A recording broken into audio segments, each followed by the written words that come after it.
नमस्कार। मैं फिर हाजिर हूँ आपके सामने। भारतीय कॉन्स्टिट्यूशन की थोड़ी सी बात कर ली जाए। भारतीय कॉन्स्टिट्यूशन बनने में आई थिंक शायद आप सबों को पता होगा कि 2 साल 11 महीने 18 दिन लगे। भारतीय कॉन्स्टिट्यूशन दुनिया का सबसे बृहद कॉन्स्टिट्यूशन है, मतलब सबसे बड़ा कॉन्स्टिट्यूशन में आते हैं। दुनिया में बेहतरीन तरीके से लिखे गए कॉन्स्टिट्यूशन की अगर बात करें हम, तो साउथ अफ्रीका का आता है, क्योंकि साउथ अफ्रीका के कॉन्स्टिट्यूशन बाद में बने, रिफाइंड हुए हैं, कह सकते हैं 1996 के आसपास आए हैं। तो साउथ अफ्रीका के कॉन्स्टिट्यूशन ज़्यादा जो वहाँ पे लिखे गए हैं, उनके राइट्स जो हैं ज़्यादा एलेबरेटेड हैं इंडियन कॉन्स्टिट्यूशन। हमारे कॉन्स्टिट्यूशन जो है 1949 में तैयार हुआ है, तो ऑब्वियस चीज़ें हैं, उसके बाद 40-50 साल आ गए। तो इस बीच में कॉन्स्टिट्यूशन में बहुत सारी सुधार हुई, कॉन्स्टिट्यूशन बना बहुत बार, मतलब मैं चीज़ें तो नहीं बदली बट कुछ कुछ सुधार आई। तो एक खासियत भी रही इंडियन कॉन्स्टिट्यूशन की।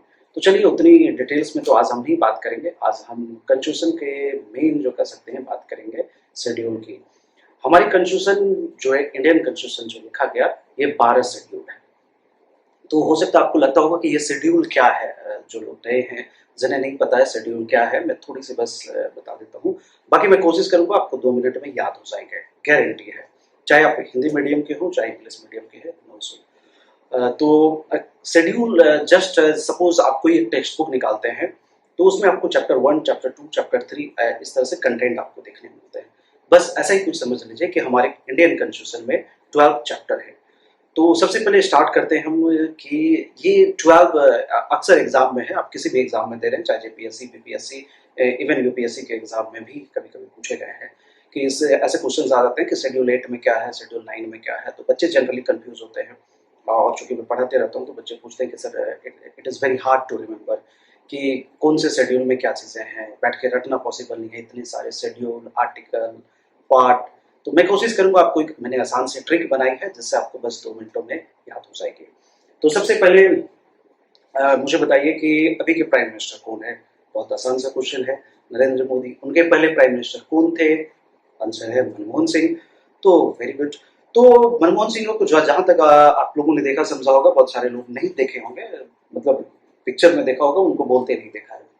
तो जहां तक आप लोगों ने देखा होगा कि वो बोलते कम थे, लेकिन जब से मोदी जी आए हैं तो थोड़ी बहुत वो मीडिया में बोलते रहते हैं। हालांकि अभी तबीयत भी उनकी खराब है, तो एम्स में वो भर्ती है। ठीक है, we are having blessing with him कि वो जल्दी स्वस्थ हो जाए। तो सबसे पहले कि उनकी तबीयत खराब है, आप ऐसे भी लिंक कर सकते हैं। तो तबीयत खराब है, उनके फैंस जो है, जो होंगे, शुभचिंतक है, वो ओबियस है, उनके आंसू निकल रहे होंगे, या उनकी खुद की तबीयत खराब होती है तो हमारे मन में भी परेशानी होती है। बस यही आपको लिंक बना के रखनी है। क्या रखनी है कि क्या प्राइम मिनिस्टर की तबीयत खराब है तो क्या होगा? टीयर्स। या मोदी जी कोई काम करते हैं तो उनके आंसू निकल आते हैं, पुराने प्राइम मिनिस्टर हैं, ऑब्वियस सा चीज है। तो क्या याद रखनी है आपको कि टीयर्स ऑफ ओल्ड पीएम। ये बहुत कॉमन लिंक है, आपको बहुत सारे सर्कल मिल जाएंगे। ये एकदम से मैंने नहीं बनाया है, ये लिंक आपको मिल जाएगा और जगहों पे। ठीक है, तो टीयर्स ऑफ ओल्ड पीएम, इससे हम लोग जो है इंग्लिश में से याद कर सकते हैं कि शेड्यूल हमारे कितने जो है 12 है, कितने आसानी से याद कर सकते हैं। इसको हम डिकोड करेंगे। First word T, second A, third second E, third A, R and S. तो मैं नंबर भी देते जा रहा हूं। Schedule 1, schedule 2, schedule 3, schedule 4, schedule 5। ठीक है, टी फॉर टेरिटरीज, याद रखता है। T for emolument. अब इमोल्यूमेंट का मतलब क्या होता है, जस्ट 1 मिनट वेट करें। A for affirmation. अब एफर्मेशन का क्या मतलब होता है? R for Rajya Sabha. अब पूरे शेड्यूल आपको तो याद नहीं हो सकते, बस लिंक आपको पकड़ में आएंगे तो आसानी से याद हो जाएंगे। And S for schedule area. Okay, तो सबसे पहले ये जो 5 हम लोगों ने लिखा है, इसको खत्म करते हैं, तुरंत से याद करते हैं। टीयर से याद रखना है, टी फॉर टेरिटरीज, राज्य और उसके न्यायिक क्षेत्र जो कहते हैं। ठीक है, तो ये हमें शेड्यूल 1 में से मिलता है, टेरिटरीज। शेड्यूल 2 में है इमोल्यूमेंट। इमोल्यूमेंट का मतलब यहाँ पे है सैलरीज। ठीक है, अब किसकी सैलरीज? तो सैलरी जितने भी कॉन्स्टिट्यूशनल पोस्ट हैं, जैसे प्रेसिडेंट है, वाइस प्रेसिडेंट है, गवर्नर है, ये शेड्यूल 2 में बात की गई है। थर्ड में एफर्मेशन, जो ओथ प्रोसेस होते हैं, मंत्री जब बनते हैं या कोई प्रेसिडेंट बनता है या वाइस प्रेसिडेंट बनते हैं, तो वो एक ओथ प्रोसेस आप ऑब्वियस आप लोगों ने देखा होगा। तो ये ओथ प्रोसेस जो है शेड्यूल 3 में लिखा गया है। शेड्यूल 4 क्या है? राज्यसभा। तो ये राज्यसभा से क्या है, आपको राज्यसभा में सीट एलोकेशन जो होता है, राज्यसभा में जो सीट का बंटवारा होता है, ये आपको यहां से याद रखने हैं। शेड्यूल एरियाज, ठीक है, ये एकदम से क्लियर है। 5 में है शेड्यूल एरियाज। हम आते हैं ऑफ को खत्म करते हैं, फिर थोड़ा सा मैं इरेज करूंगा। शेड्यूल 6 आप लिख सकते हैं ऐसे भी। अदर शेड्यूल एरियाज, अब इसमें से एग्जाम में क्वेश्चन आ जाते हैं, बहुत बार आया हुआ है कि इनमें से कौन कौन से स्टेट जो है अदर शेड्यूल एरियाज में आते हैं या नहीं आते हैं।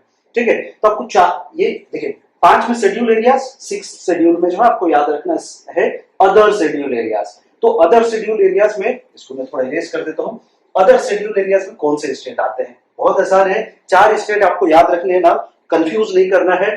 ठीक है, क्या क्या है? असम, मेघालय, त्रिपुरा एंड मिजोरम।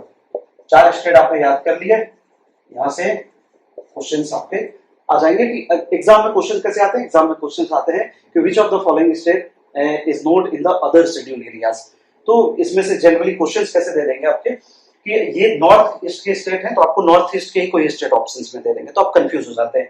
ठीक है, तो यहां से आप सीधे से याद रख सकते हैं असम, मेघालय, त्रिपुरा, मिजोरम, ये शेड्यूल 6 तक हमारा कंप्लीट। ऑफ हम देख रहे थे, ये वर्ड ऑफ का, तो वो हमने खत्म कर दिया।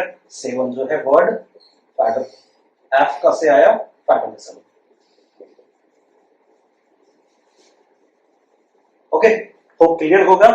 टीयर्स मैं फिर से रिपीट कर दे रहा हूं, आप देख पा रहे हैं। T for territories, E for emolument, emolument का मतलब आप ब्रैकेट में लिख लें सैलरीज, अफर्मेशन, ओथ, होप दिख रहा होगा। ठीक है, राज्यसभा का सीट डिस्ट्रीब्यूशन है, मैं हिंदी में बताऊंगा और मजेदार आएगा। शेड्यूल एरियाज 6 शेड्यूल में आएगा, अदर शेड्यूल एरियाज 7th में आएगा फेडरलिज्म। ओके, अब हमारे पास बचे हैं कितने हो गए? 7 बचे हैं 5। Just 1 minute.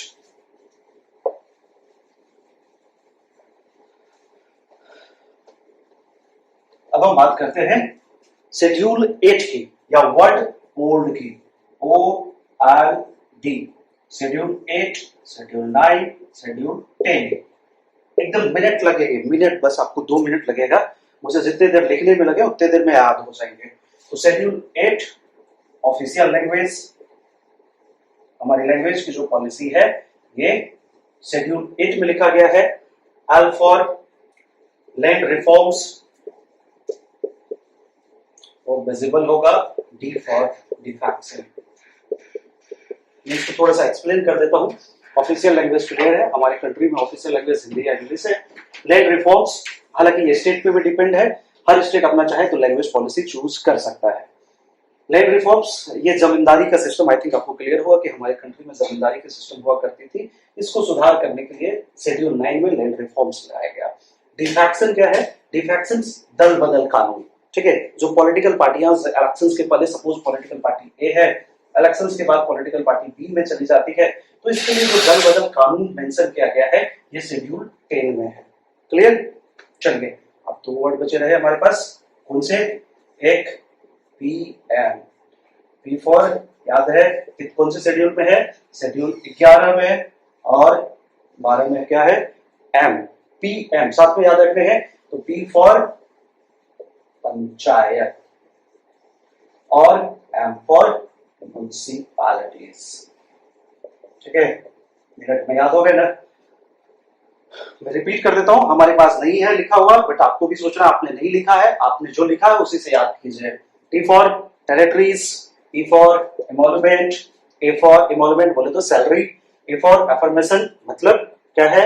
अफर्मेशन मतलब oath process. R for Rajya Sabha, Rajya Sabha का क्या? Seat division. ठीक है, as for schedule areas, O for other schedule areas, R for federalism, and again O for ये दिख रहा है official language, L for land reform, D for defection, P for panchayat, and M for municipality। P for principal, या आप जो है prime minister यहाँ पे नहीं पढ़ लेंगे। पीएम आपको जो है, पीएम मतलब पी से पंचायत, एम फॉर म्यूनिसिपैलिटीज। एक बहुत इंटरेस्टिंग चीज मिलेगी कि ये जो पंचायत है या म्यूनिसिपैलिटीज है, दोनों साथ में देखने को मिलेंगे, ठीक है, शेड्यूल में भी एंड पार्ट में भी। जब हम पार्ट में इसको देखेंगे, वहां पे भी मैंने लिंक बनाया है, तो जब हम पार्ट में वहां पे देखेंगे कि शेड्यूल पार्ट 9 में अगर पंचायत आ रहा है तो 9A में जो है म्यूनिसिपैलिटीज मिलेगा, मतलब साथ साथ मिलेगा। तो इंग्लिश वाले खत्म हो गए, अब हम बात करते हैं जो हिंदी मीडियम वाले हैं, तो कैसे याद करें, कि बहुत सारे बच्चे जो होते हैं हिंदी मीडियम पढ़ते हैं, उनको नहीं समझ में आता है कि सर इंग्लिश में बहुत सारे वर्ड हैं, हालांकि ऐसे कोई कॉम्प्लिकेटेड वर्ड नहीं है, बट मैं बस एक लिंक बनाया हूं, आप उसको भी देख लें। वहां से भी एक छोटी सी कहानी आपको बस करनी है, और उस छोटी सी कहानी से आपको तुरंत से याद हो जाएगी, ठीक है। तो कहानी क्या है? कहानी है किसकी, कि एक राजा था। बहुत अच्छी सी कहानी है, राजा की कहानी होती है, राजा की बहुत सारी कहानी होती है, ठीक है। सॉरी, राजा था नहीं, याद करना है कि एक राजा ने दूसरी सैलरी मिलते ही, ठीक है, राजा को आप कहेंगे कि सर राजा को सैलरी मिलती है क्या, आपको याद ऐसे रखने हैं कि एक राजा ने दूसरी सैलरी, अब सैलरी का मतलब यहाँ पे कंफ्यूज नहीं होने, सैलरी वेतन होता है, तो यहाँ पे मैंने सैलरी लिख दिया है, थोड़ी सी हिंदी इंग्लिश चलती है। सैलरी मिलते ही, सॉरी, क्या तीसरी कसम खाई। अब कसम खाते रहते हैं, तो इसने कसम खा ली। क्या खाई कसम, ठीक है, आपको एकदम आसानी से याद रह जाएंगे। क्या कि एक राजा ने दूसरी सैलरी मिलते ही, सॉरी हिंदी थोड़ी सी गड़बड़ हो रही है, मिलते ही तीसरी कसम खाई। क्या कसम खाई भाई? एक राजा जब कसम खा रहा है तो कुछ तो कसम खाएगा। क्या खाएगा? कसम खाई क्या कि राज्यसभा के सीट का बंटवारा, देखिए इसी में से सारे लिंक निकलते आएंगे हमारे, कि राज्यसभा के सीट का बंटवारा, ठीक है। अगर थोड़ा सा आप लोगों ने, मैंने इंग्लिश बता दिया ताकि आप यहां से पकड़ लेंगे, ठीक है, हिंदी में कहीं मिस्टेक हो जाए कोई बात नहीं है, आपको भावनाओं को समझने बस। कि राज्यसभा के, फिर सीट छूट गई, के सीट का बंटवारा, ठीक है, क्लियर है कैसे होगा भाई? तो राज्यसभा की सीट का बंटवारा SC ST और अदर SC ST एरियाज में, ठीक है, क्लियर है यहां तक? अब यहां से अगर आप देख लेंगे तो कुछ कुछ आपको लिंक समझ में आ रही होगी, मैं बस अभी लिख रहा हूं, फिर बाद में हम डिस्कस करेंगे, ठीक है। किसके आधार पे होगा सीट का बंटवारा का? तो कोई आधार होगा, किसके आधार पे होगा? फेडरलिज्म के आधार पे होगा। फेडरलिज्म की हिंदी जो होती है संघवाद होती है, तो फेडरलिज्म थोड़ा सूट कर रहा था, मैंने संघवाद थोड़े से अल्टर लगते थे, मैंने यहाँ पे ऐसे लिख दिया कि फेडरलिज्म के आधार पे होगा, ठीक है। वो समझ आ रहे हैं आपको? मैंने क्या लिखा कि एक राजा ने दूसरी सैलरी मिलते ही तीसरी कसम खाई कि राज्यसभा के सीट का बंटवारा SC ST और अदर SC ST एरियाज में फेडरलिज्म के आधार पे होगा। अब बस आपको लिंक करते जाना है, यहां तक हमारा पूरा खत्म नहीं हुआ है, यहां तक हमने जो लिखा है उसको हम करेंगे, ठीक है। तो एक राजा, ये राजा की कहानी है, इसको शेड्यूल 1 में करना है। क्या राज्य को दिख रहा होगा, और उसके न्यायिक क्षेत्र शेड्यूल 1 में, ठीक है। दूसरी सैलरी, तो अभी हम लोगों ने इंग्लिश में भी पढ़ा कि शेड्यूल 2 में सैलरी के बारे में बात की गई है, तो शेड्यूल 2 में दूसरी सैलरी की बात यहाँ पे है।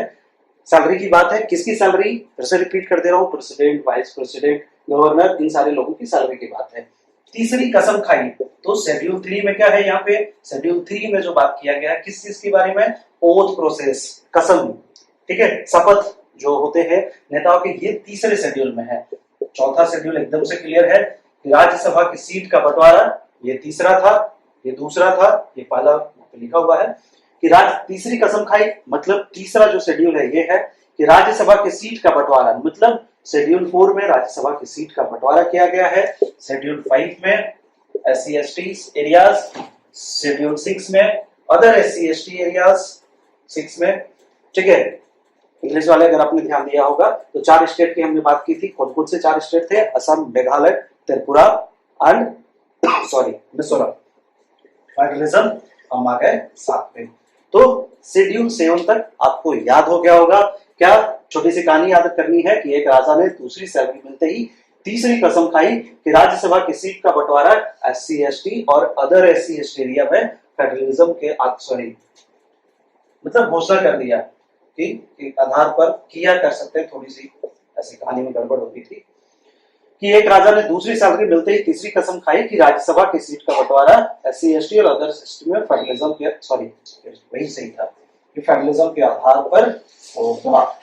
ठीक है, यहां तक क्लियर है। शेड्यूल 7 तक तुरंत से आ जाते हम क्या। अब जब इसने घोषणा की है तो घोषणा किस भाषा में करेगा भाई? घोषणा करेगा तो उसको लैंग्वेज तो पता होनी चाहिए ना।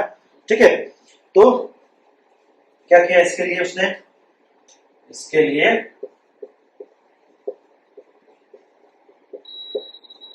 उसने किसने? राजा ने। ठीक है, भाषा, अब देखिए यहां से फिर पकड़ेंगे हम। इसके लिए उसने भाषा और जमीन के दल बदल कानून को, ठीक है, क्या क्या लिखा मैंने? हो सकता है लैंग्वेज थोड़ी समझ नहीं आ रहे होंगे। इसके लिए उसने, राजा ने, ठीक है ना, भाषा और जमीन के दल बदल कानून को, राजा ने जो है जमीन और दल बदल कानून को क्या करेगा? कहां तक? पंचायत से लेकर नगर पालिका में, नगर पालिका में हर जगह बदल दिया। ठीक है, बस छोटी सी कहानी याद रखनी है, आपका शेड्यूल खत्म, चाहे आप हिंदी में पढ़ रहे हो या इंग्लिश में पढ़ रहे हो, डजंट मैटर। तो इसके लिए उसने क्या किया कि भाषा, तो भाषा हम लोगों ने पढ़ा कितने में? शेड्यूल 8 में। ठीक है, कितने भाषा आते हैं? 22। और जमीन, लैंड रिफॉर्म्स, अभी हम लोगों ने पढ़ा था शेड्यूल 9 में।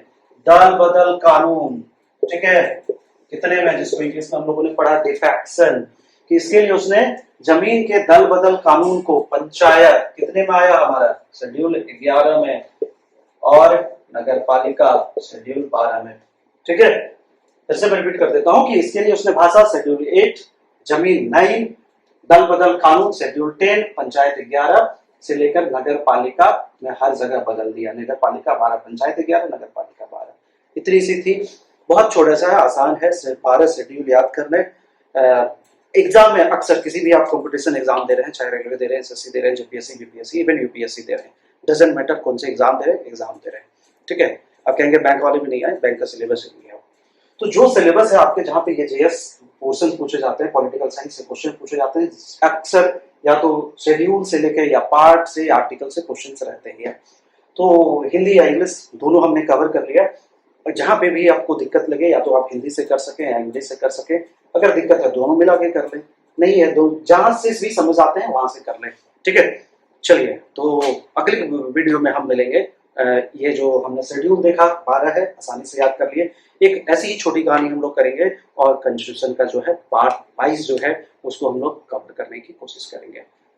जो भी आपको सुझाव लगते हैं, कैसे लगा वीडियो, नहीं लगा, आप अपने कमेंट मतलब कमेंट के थ्रू मुझे बताएं।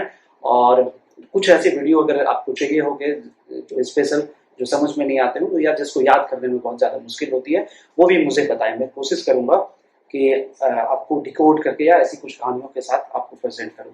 तब तक के लिए thank you, bye bye, have a good day.